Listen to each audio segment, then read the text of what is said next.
Grace merasakan itu hal yang paling menonjol dari ajaran Kawur Jiwa ini apa, Pak?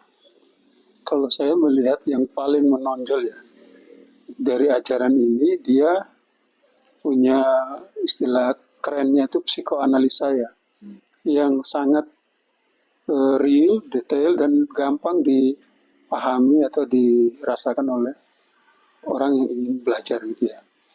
Jadi saya melihat itu sangat real gitu ya. Karena misalnya gini, yang paling banyak membingungkan dulu saya untuk memahami jiwa itu apa, roh itu apa, kemudian nyawa, apalagi banyak istilah-istilah ya di psikologi gitu ya, ego, super ego, macam-macam di psikologi gitu ya, spiritual. Kemudian aku sejati, aku itu nggak bisa dengan gampang dicerna gitu ya. Tapi di Kaur Jiwa ini sederhana sekali gitu ya. Jadi dia menyebut bahwa dalam bahasa Jawa ya, yang namanya jiwa itu adalah rasa itu sendiri. Kenapa? Karena kita merasakannya sendiri. Lalu untuk mengetahui, untuk bisa menyentuh jiwa itu seperti apa caranya? Ya perlu sesuatu yang bisa untuk disentuh awalnya. Jadi kalau kita orang per orang mau mengetahui jiwa kita atau mengetahui jiwa orang itu seperti itu, yang paling pertama kita harus punya sesuatu yang untuk bisa disentuh gitu ya. Yang kita anggap itu barangnya gitu ya. Misalnya meja ya, ada kita sentuh meja, sesuatu yang wujudnya meja gitu ya. Wastafel itu ada, oh ini loh wastafel.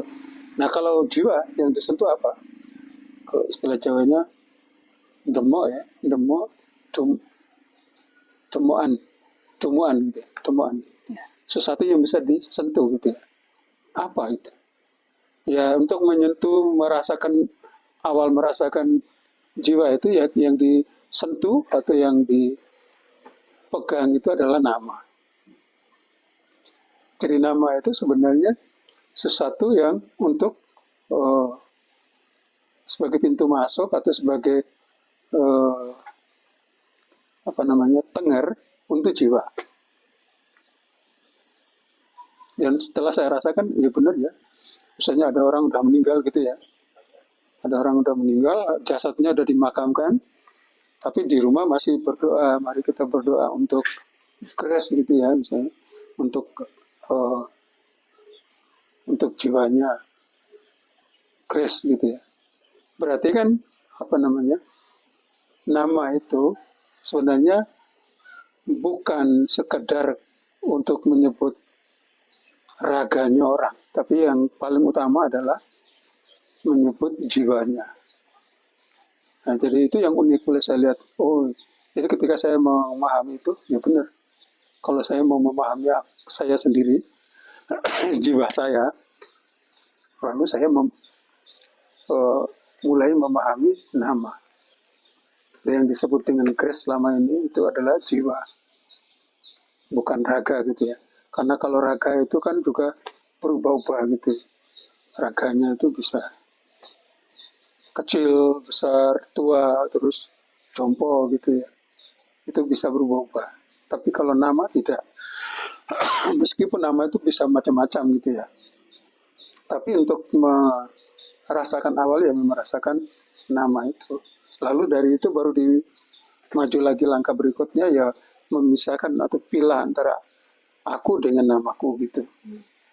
Tapi langkah awalnya masuknya dari nama dulu untuk merasakan gitu. Ada banyak sih ya ke keistimewaan atau keunikan di sini ya. Dan di ajaran ini memang punya semboyan, tidak ada guru, tidak ada murid gitu ya. Semua harus berproses sendiri.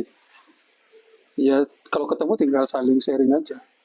Jadi ada semboyan, baru dewe, kroso dewe, ngerti dewe. Jadi jangan sampai percaya saja pada ajaran-ajaran orang lain, meskipun dia juga ya orang sama-sama belajar Kaur Jiwa.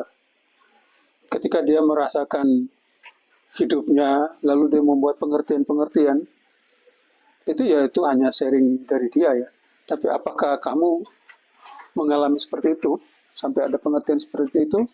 Ya silakan disampaikan kalau memang ada. Tapi kalau belum, jangan percaya begitu aja sampai Anda bisa merasakannya sendiri.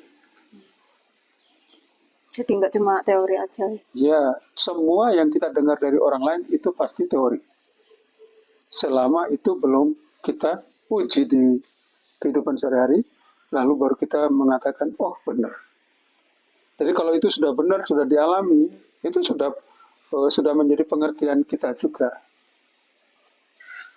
Itu jadi kalau sudah benar dan dijalankan, oke, itu sudah bukan teori lagi bagi kita. Karena kita mengatakan benar. Benar itu, ajaran itu benar. Karena saya ngalami dan bisa sharing gitu ya. Tapi kalau tidak, kan langsung nanti hanya berdebat mengenai teorinya orang lain kan. Atau berdebat mengenai konsep-konsep saja yang sama-sama belum ngalami gitu. Ini kan dengar-dengar Pak Kris sama teman-teman di PKJ itu kan ya banyak yang isinya dari psikologi dan turunnya ke psikologi kan Pak. Ya, Nah itu penerapannya dari mana yang dari jiwa ini? jadi karena dia itu kabur jiwa. Dan jiwa itu kan bahasa Inggrisnya psikis gitu ya. Jadi psikologi itu kan artinya ilmu jiwa. Jadi kabur jiwa ini kalau diterjemahkan ke bahasa Indonesia ya psikologi.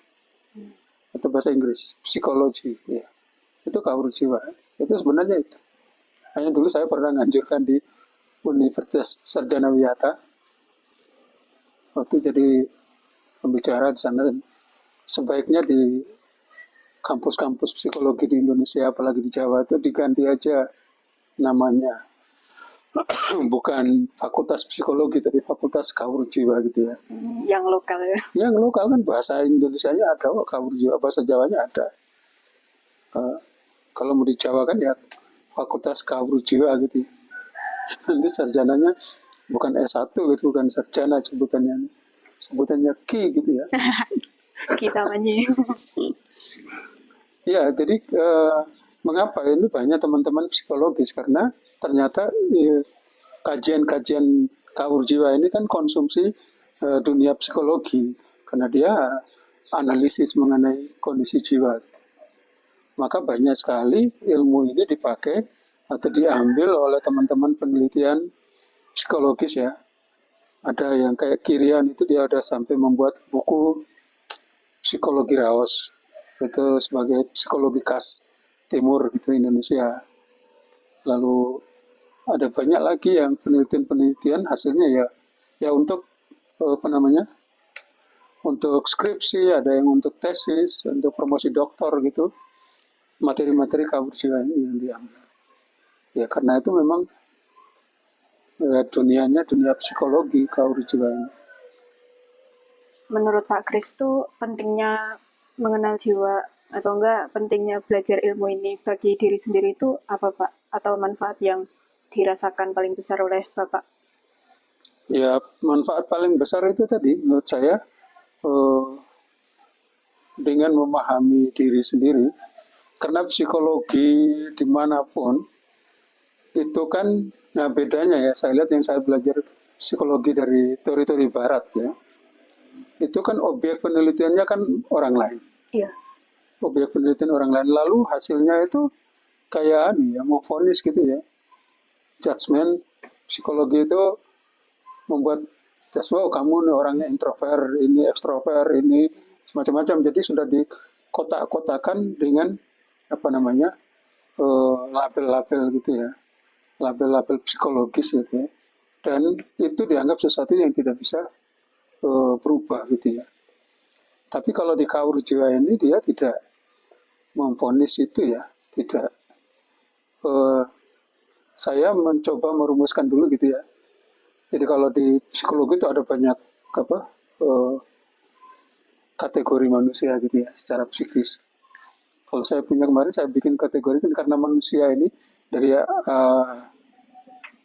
hanya ada 3 unsur, yaitu raga, pikir, dan rasa atau jiwa tadi. Raga kalau diolah, olahraga itu hasilnya sehat. Pikir kalau diolah belajar hasilnya cerdas. Jiwa kalau diolah hasilnya bahagia. Berarti ada beberapa jenis manusia. Satu, manusia yang sehat tapi tidak cerdas dan tidak bahagia.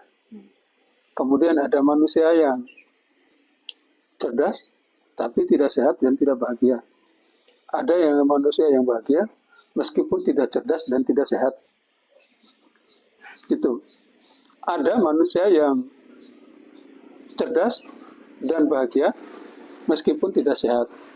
Begitu ya. Ada beberapa kategori, tinggal ini dipilah-pilah gitu. Jadi orang yang cerdas sekaligus bahagia itu namanya orang bijaksana. Nah, jadi ini beberapa kategori manusia menurut hasil olah 3 unsur pribadinya: raga, pikir, dan rasa atau jiwa tadi. Jadi saya melihat memang manfaatnya kita ya bisa dengan lebih simple, nggak rumit banget ya memahami diri, memahami pribadi kita itu. Oh iya, dulu saya tuh memahami antara ego dan super ego aja dari Freud itu bedanya gimana ya. Tetapi ketika sampai ke pemahamannya Kaur Jiwa itu gampang ternyata. Oh, itu aku yang ada 2 rasa aku yang melekat dengan segala macam ciri-ciriku, dengan namaku, dengan aku yang tidak melekat pada semua itu. Itu lebih gampang dirasakan. Kalau yang ego itu kan dilihat ke orang lain, oh itu masih bawa egonya, masih bawa ininya gitu ya. Tapi kalau ini kita melihat bukan, oh dia masih sangat melekat banget dengan apa yang menurut dia milik dia ya. Nama, harta benda, kekayaan, kehormatan, dan lain sebagainya, pangkat, derajat, dibela mati-matian. Dari Kaur Jiwa ini kan nggak ada judgmental tadi kan Pak. Yeah. Terus gimana caranya mengatasi atau menghadapi orang yang agak berbeda gitu? Jadi kenapa dia nggak menghakimi, nggak ada justifikasi pada orang lain? Karena dalam konsep Kaur Jiwa, semua orang itu sudah benar gitu ya. Benar dalam pengertian apa yang dia lakukan, yang dia katakan, itu sudah sesuai dengan istilah kita kemarin itu catatannya. Jadi catatan itu hasil berpikirnya gitu. Jadi hasil dia merekam kondisi-kondisi di luar dia selama hidup ini, lalu masuk ke memorinya, diolah jadi pengertian-pengertian dia, itu yang membuat menjadi bekal dia untuk menghadapi situasi lain dari hari ke hari. Ada pengetahuan, pengertian baru, ya disimpan. Pengertian itu dipakai untuk menghadapi situasi yang kedepannya lagi. Jadi berarti setiap orang itu sudah benar semua. Jadi yang tidak perlu saling menghakimi kamu salah, kamu benar gitu ya. Karena masing-masing orang itu ya punya kemampuan untuk merekam peristiwa, membuat persepsi, menjadi pengertian-pengertian lalu digunakan, itu berbeda-beda. Nggak usah peristiwa yang berbeda ya. Contoh kita punya persepsi yang berbeda tentang satu hal. Ada misalnya makan bakso gitu ya. Ada yang bilang enak, ada yang bilang biasa aja, ada yang bilang nggak enak. Loh, itu berarti kan yang salah bukan baksonya kan? Tapi apakah yang bilang nggak enak itu salah? Ya juga enggak. Karena dia pasti punya catatan-catatan pengalaman yang menurut dia lebih enak daripada bakso yang sedang dia makan. Tapi kalau yang satu merasa ya, kalau bilang enak, ya dia merasa ya memang ada catatan sebelumnya yang yang mungkin sama dengan itu gitu ya. Dan menurut dia enak itu seperti itu. Kalau yang netral aja ya dia mungkin tidak terlalu fokus pada menilai. tapi menikmati makanannya gitu aja gitu. Itu tergantung dari catatan-catatan atau memori-memori yang sudah, dan itu semua orang benar. Kalau dia melakukan sesuatu yang menurut kita tidak sesuai dengan harapan kita, berarti harapan kita itu yang harus dirubah atau harus dimaklumi karena dia memang belum bisa memenuhi harapan kita. Jadi nggak bisa dipaksakan. Jadi itu nggak yang membuat kita tidak lebih longgar dalam berinteraksi dengan orang lain, lebih enak, itu karena sudah tidak ada justifikasi gitu ya. Makanya ada ungkapan juga, selain orang no guru, orang no murid, juga orang no pakon, orang no penging. Tidak ada patokan, tidak ada keharusan-keharusan. Nggak ada. Wah, kok ajarannya kok kayak gitu ya?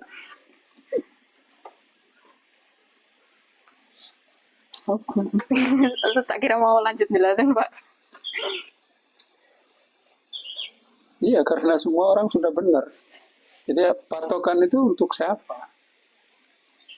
Bahkan ada satu patokan bahkan yang dari Ki Ageng sendiri yang punya ajaran itu, setelah wejangan selesai malah terakhir bilang begini, semua yang saya omongkan ini jangan percaya.